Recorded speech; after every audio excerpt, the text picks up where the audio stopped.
Les dîners de Bercy. Voilà comment la presse a baptisé la stratégie de celui qui était ministre de l'économie entre 2014 et 2016. Des dîners pour se constituer un réseau, notamment dans le monde culturel. Emmanuel Macron va pour cela mettre à profit son logement de fonction. Christian Eckert le connaît bien, cet appartement. Il l'a lui-même occupé pendant un temps quand il était secrétaire d'État au budget. L'appartement se trouve à peu près au milieu du bloc noir qui s'avance sur la Seine. Donc c'est un appartement sur 2 étages en duplex qui surplombe la Seine et qui donne vers Notre-Dame, là-bas, qu'on voit tout à fait à l'extrémité. C'est un emplacement assez sensationnel.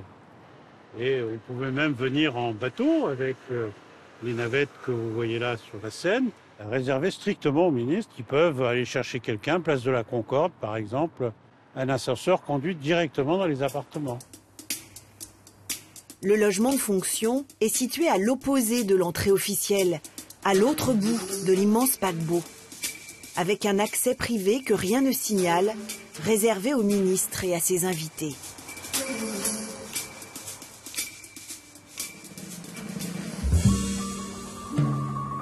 Discrètement, pendant 2 ans, Bercy devient une fête. Des apéros, des dîners, parfois même 2 dans la même soirée. Combien d'invités ont-ils été ainsi reçus? Quelques noms ont circulé dans la presse. Fabrice Lucchini, Pierre Arditi, Guillaume Gallienne.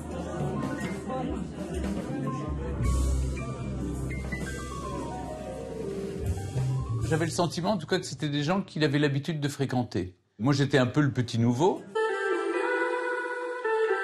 Emmanuel Macron entreprend de mettre des paillettes sur son costume de banquier d'affaires. Épaulé par son épouse, il séduit au pas de charge le monde culturel parisien.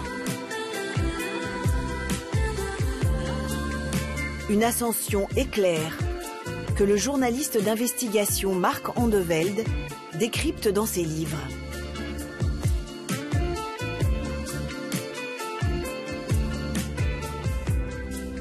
Emmanuel Macron n'est pas du tout un mondain à la base.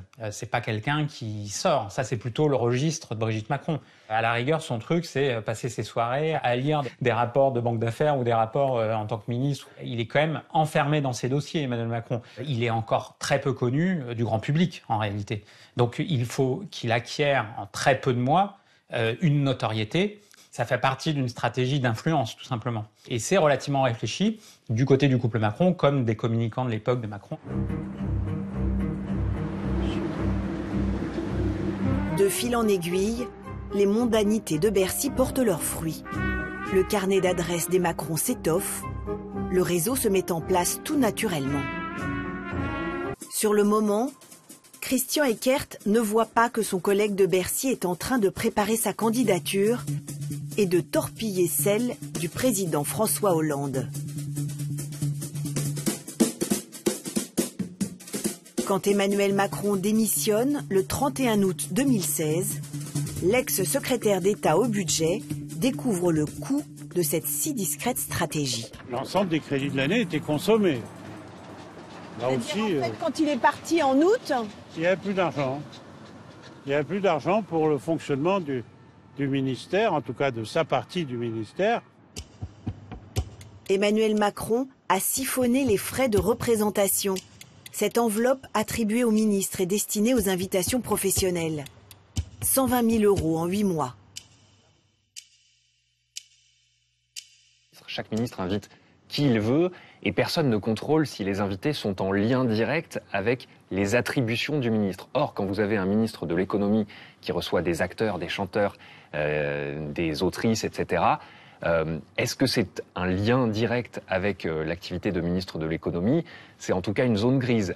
Bercy et les moyens logistiques d'un ministre de Bercy ont, à l'évidence, servi en partie, pas seulement, mais en partie de piste d'envol pour le candidat Macron.